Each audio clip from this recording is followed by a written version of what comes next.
Yang dipantau oleh OJK itu adalah semua data nasabah yang masuk ke dalam slip OJK. Apabila tidak, berarti OJK menganggap kalian tidak memiliki hutang. Assalamualaikum warahmatullahi wabarakatuh. Apa kabar teman-teman semuanya? Semoga semua dalam keadaan sehat walafiat ya. Hari ini diberikan kesehatan, kelancaran, serta kemudahan dalam segala urusan apapun itu. Makin semangat lagi kita, makin kuat mental.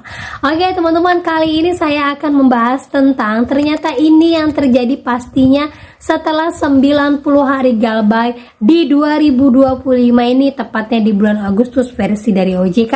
Nah, apa saja itu kita akan bahas secara tuntas. Tapi sebelumnya saya harapkan kalian semuanya sudah subscribe channel ini agar channel ini terus berkembang dan dapat memberikan informasi terbaik buat kalian yang galbay. Oke teman-teman, ini dia buat kalian.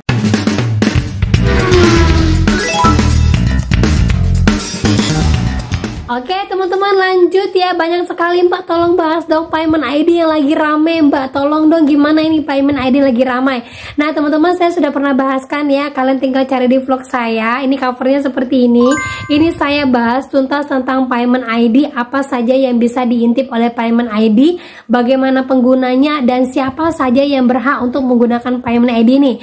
Nah kalian bisa tahu, kalian bisa cari agar nantinya di 17 Agustus pada saat resminya payment ID ini kalian sudah tahu apakah kalian perlu mengunduhnya atau tidak gitu teman-teman ya. Nah lanjut lagi, berita viral selain dari payment ID, ternyata pada saat pemblokiran rekening oleh PPATK, di sini bagi masyarakat yang mau membuka rekeningnya ternyata diminta iuran sebesar 100.000 dan ini dinilai wajib. Nah berikut informasi ya teman-teman ya, saya dapatkan informasi ini dari teman-teman yang share ke saya, menginformasikan bahwa PPATK sudah blokir lebih dari 120 juta rekening nganggur. Ternyata jika dibuka blokirannya harus bayar 100.000, dan ternyata hal ini langsung ditanggapi tegas oleh anggota DPR, yang mana di sini dinyatakan semua pejabat bank sudah menyatakan bahwa aktivasi rekening yang sebelumnya diblokir oleh PPATK tidak menggunakan mekanisme pemotongan ataupun pembayaran 100.000 seperti yang dibicarakan. Tetapi lebih lanjut dia katakan, Miss Bakhun menjelaskan bagi rekening yang diblokir namun tidak terkait aktivitas ilegal, pemilik cukup mengajukan permintaan aktivasi melalui bank tanpa dikenakan biaya. Berarti ada kemungkinan bagi yang terindikasi ilegal rekeningnya sampai sekarang masih diblokir dan kemungkinan akan ada biaya-biaya tambahan untuk pembukaannya. Mungkin teman-teman ya. Nah oke, lanjut lagi ya teman-teman ya. Di informasi OJK yang baru-baru ini mengumumkan bahwa saat ini per Agustus, tepatnya menjelang ulang tahun Indonesia ke 80 tahun, OJK mengganti nama pinjol yang mana untuk membedakan pinjol ilegal dan pinjol legal. Ini sudah diresmikan oleh OJK bahwa pinjol legal berganti nama menjadi pindar atau pinjaman daring, dan pinjol ilegal tetap menjadi pinjol. Ya walaupun sebelumnya sudah pernah diumumkan oleh API sendiri teman-teman ya, tetapi sekarang sudah diresmikan oleh OJK. Tapi saya yakin orang Indonesia pasti akan lebih fasih menggunakan nama pinjol ketimbang pindar. Nah lanjut lagi teman-teman, banyak yang menginformasikan ya, Mbak masih ditagih, apalagi sekarang lagi rame-ramenya naik pinjol. Ada yang pinjolnya lagi rame-rame, ada pinjolnya lagi ada manyem. Apakah benar Mbak 90 hari saat ini versi OJK di tahun 2025 ini bahwa si DC ini sudah tidak boleh menagih? Nah di sini saya coba bacakan teman-teman ya, ada beberapa artikel yang saya baca, saya cari tahu dan saya gabungkan. Ternyata dari versi OJK sendiri di sini menyebutkan bahwa sebenarnya 90 hari itu pinjol sudah tidak boleh menagih sesuai dengan POJK di tahun 2022. Tetapi untuk di lapangan perlu teman-teman ketahui, OJK juga menyetujui bahwa pinjol boleh menggunakan pihak ketiga untuk menagih. Jadi kalau sudah 90 hari dalam penagihan, yang menagih kalian itu adalah pihak ketiga. Tetapi kenyataannya di lapangan juga sebelum 90 hari banyak sekali pihak ketiga yang berdatangan di rumah kalian, yang mana biasanya kantor dari pinjol ini jauh dari rumah kalian. Tetapi yang perlu kalian perhatikan di sini teman-teman ya, OJK juga mensyaratkan bahwa setiap yang udah galbay 90 hari yang harus kalian ketahui itu adalah OJK tidak akan melindungi masyarakat yang sengaja tidak membayar dalam kurun waktu 90 hari.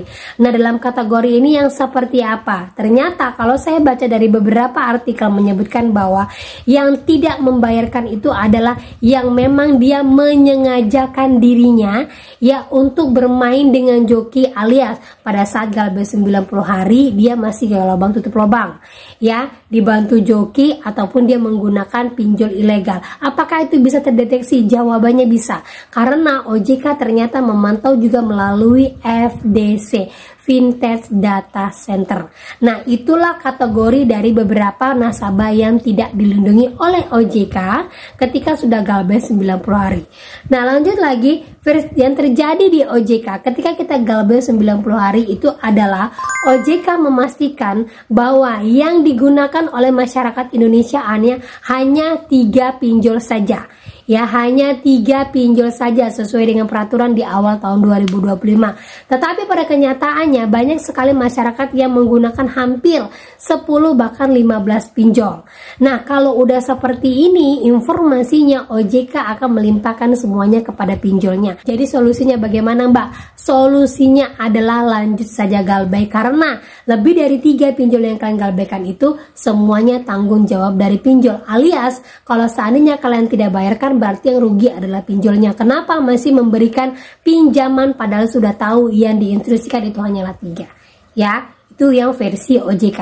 Lanjut lagi versi OJK yang selanjutnya itu adalah ketika kalian galbay lebih daripada 90 hari, OJK memastikan bahwa pinjol-pinjol ini apabila ya terjadi gagal bayar, yang harus bertanggung jawab itu adalah si pinjolnya. Ya, si pinjolnya. Itulah mengapa banyak sekali pinjol-pinjol setelah 90 hari mereka langsung menggunakan DC bayaran, mereka akan meneror lebih gencar lagi, dan bahkan ada yang tanpa segan-segan datang ke kantor.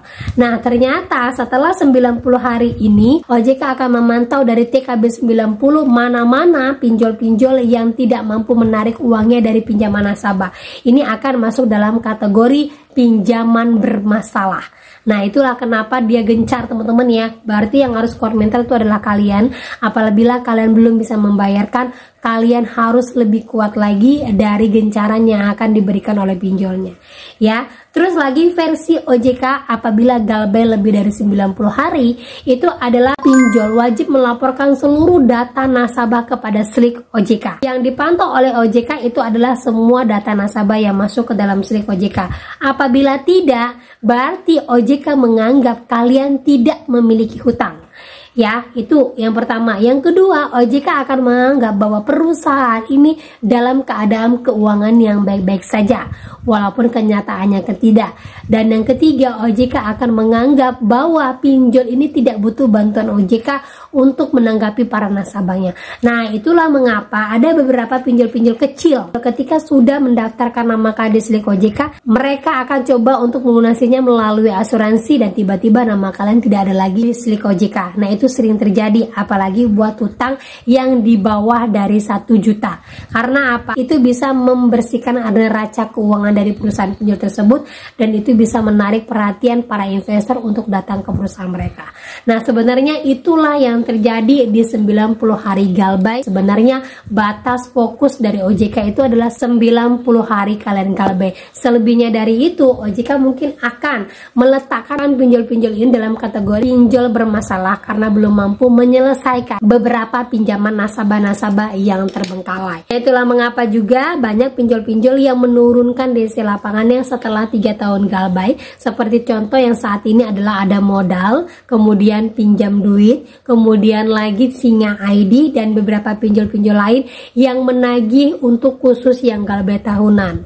Nah, untuk yang seperti itu bagaimana solusinya, Mbak? Nah, jawaban dari saya, kalau seandainya kalian saat ini belum bisa bayar, berarti fokus saja dulu untuk memperbaiki ekonomi kalian, memperbaiki mental kalian, memperbaiki pemasukan kalian, karena untuk bisa membayarkan hutang itu butuh mental yang kuat, apalagi membayarkan hutang akibat penipuan, akibat pemalsuan data, akibat scammer dan lain-lainnya, itu membutuhkan mental yang kuat. Jadi untuk itu kalian fokus pada kesehatan mental kalian dulu, lebih mendekatkan diri kepada Yang Maha Kuasa, lebih mengikhlaskan apa yang terjadi pada saat ini, dan jangan coba-coba mencari masalah lebih kuat lagi dengan cara gaya lubang tutup lubang ataupun bermain judol, atau kalian berusaha untuk menggadaikan harta benda kalian yang mana ujung-ujungnya tidak akan bisa menyelesaikan masalah kalian lagi. Gitu teman-teman ya. Jadi fokus perbaiki diri dan fokus untuk berbuat lebih baik lagi. Gitu teman-teman ya. Nah oke, itu dia informasi yang bisa saya sampaikan buat kalian pada hari ini. Semoga informasi ini menjadi mood booster kalian, menambah informasi terbaru dan kalian lebih kuat mental lagi. Akhir kata saya ucapkan Assalamualaikum warahmatullahi wabarakatuh.